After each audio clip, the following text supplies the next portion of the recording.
In today's episode, we're going to be talking about tips on how to get your UK driving license. Let's go!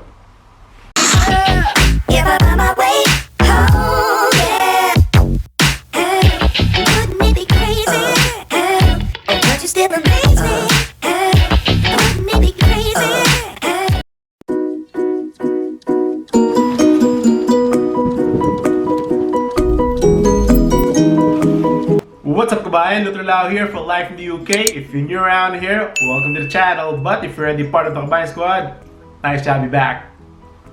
I'm not a driving expert. What I'm merely doing is I'm sharing to you my experiences during the time when I got my own driving license. No more, no less. Okay? Right, so you're 17 and you feel that you deserve a bit of freedom. You usually get a later curfew when you go at night, or something a bit more common, get a driving license and get your own car. Yahoo! With that being said, getting a UK driving license is not exactly the most exciting thing. Should I say it's very tedious and very boring, really. Here in the UK, you actually need to do a couple of tests before you qualify for a driver's license. The theory exam and the practical exam. So the theory examination has two parts. That will be the multiple choice and hazard perception. So every time you're going to be taking the driving theory exam, this is going to set you back 30 pounds. I can never forget that because it took me twice for me to be able to pass that test. And that's 30 pounds I'm never going to see again. But it's one of those things that you just need to get over with. And in this case, you need a passing mark of 43 out of 50 for the multiple choice and 44 out of 75 for the hazard perception.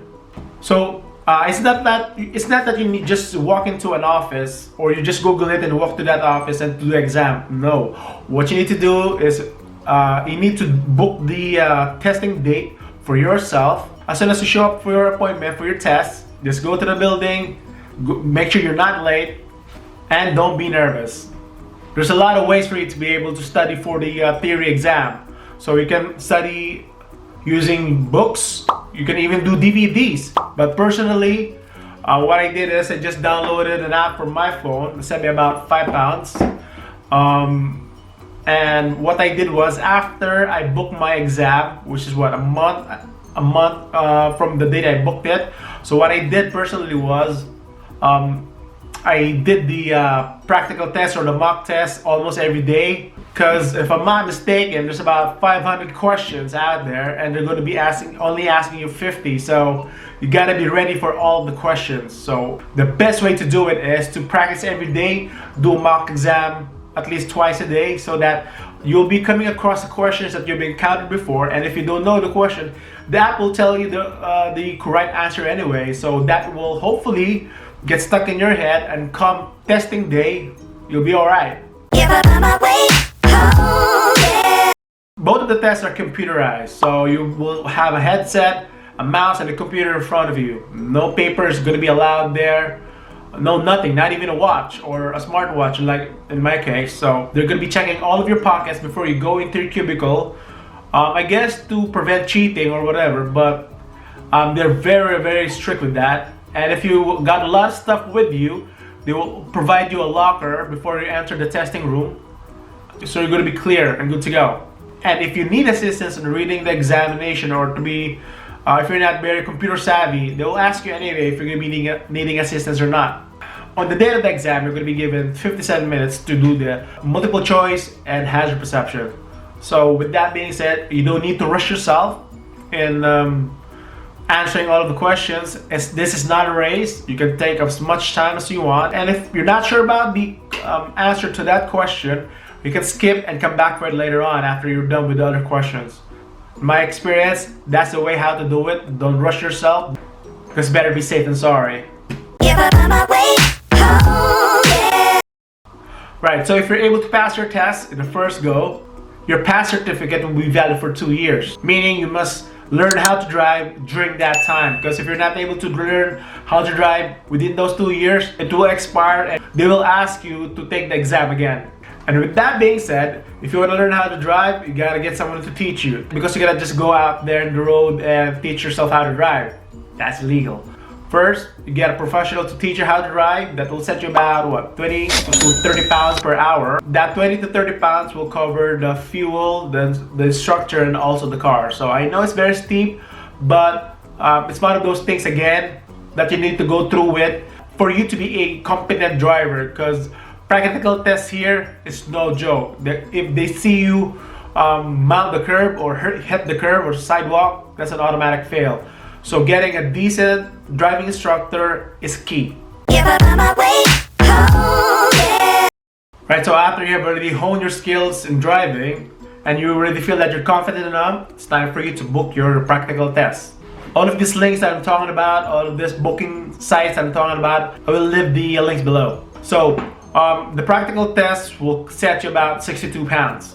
And the practical test will last about 30 to 45 minutes. In my case, what happened was I was just following the examiner where to go. So he will tell me make a left here, make a right there, and all of that stuff. But don't be surprised if the examiner will just give you a postcode and put it in your sat nav and will ask you to go there.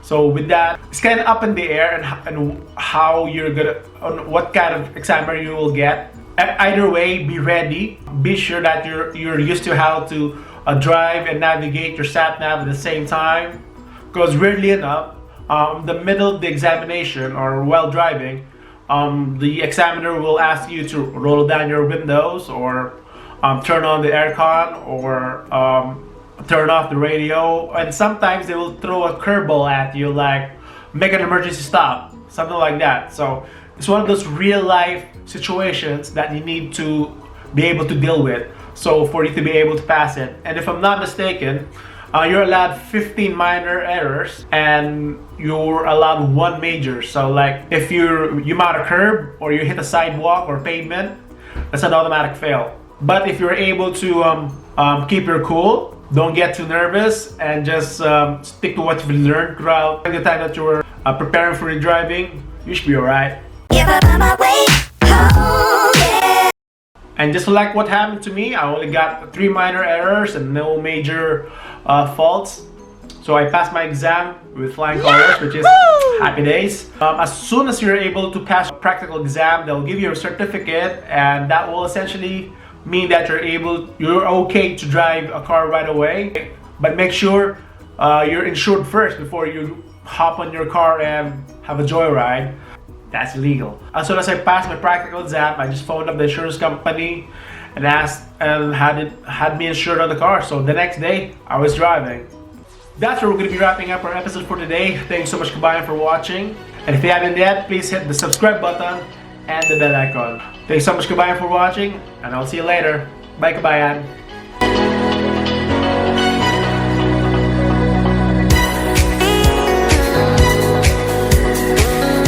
Drive? Huh? You're gonna drive, Daddy? Go, go, go! Go, go, go! Yes! Vroom, vroom, vroom!